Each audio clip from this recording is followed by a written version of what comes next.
Hi everyone, I'm going to be reading chapter 12 of Fantastic Mr. Fox, so let's get started. Chapter 12, Badger. Mr. Fox and the 3 remaining small foxes dug fast and straight.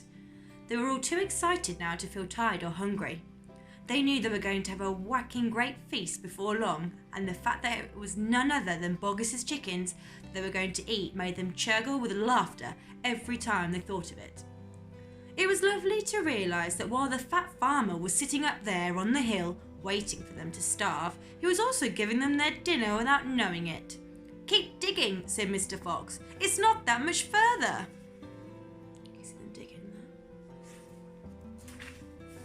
All of a sudden, a deep voice above their heads said, "Who goes there?" The foxes jumped. They looked up quickly and they saw, peeking through a small hole in the roof of the tunnel, a long black pointed furry face. "Badger!" cried Mr. Fox. "Foxy!" cried Badger. "My goodness me, I'm glad I've found someone at last. I've been digging around in circles for 3 days and nights and I haven't the foggiest idea where I am." Badger made the hole in the ceiling bigger and dropped down beside the foxes.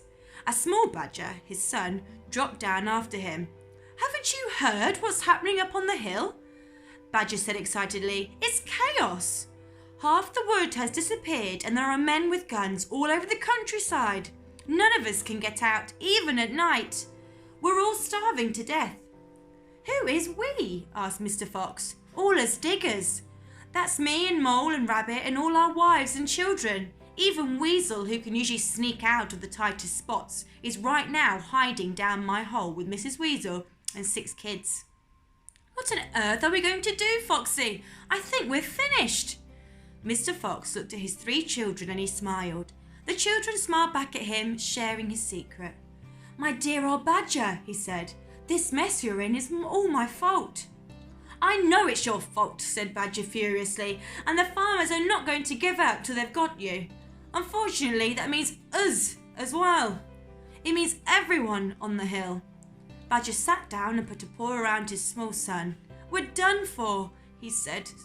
"My poor wife up there is so weak, she can't dig another yard."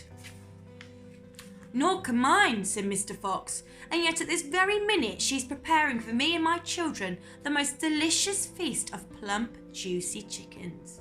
"Stop!" cried Badger. "Don't tease me. I can't stand it." "It's true," cried the small foxes. "Dad's not teasing. We've got chickens galore." "And because everything is entirely my fault," said Mr. Fox, "I invite you to share the feast. I invite everyone to share it. You and Mole and Rabbit and Weasel and all your wives and children. There'll be plenty to go around, I can assure you." "You mean it?" cried Badger. "You really mean it?" Mr. Fox pushed his face closer to Badger's and whispered darkly, "Do you know where we've just been?" "Where?"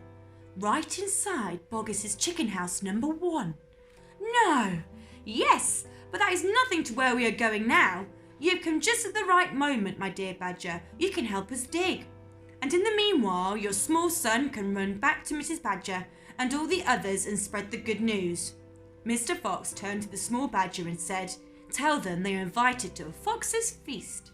Then bring them all down here and follow this tunnel back until you find my home." "Yes, Mr. Fox," said the small badger. "Yes, sir.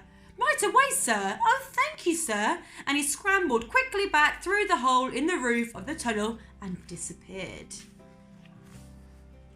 Thank you, everyone, for watching. We'll move on to chapter 13 shortly.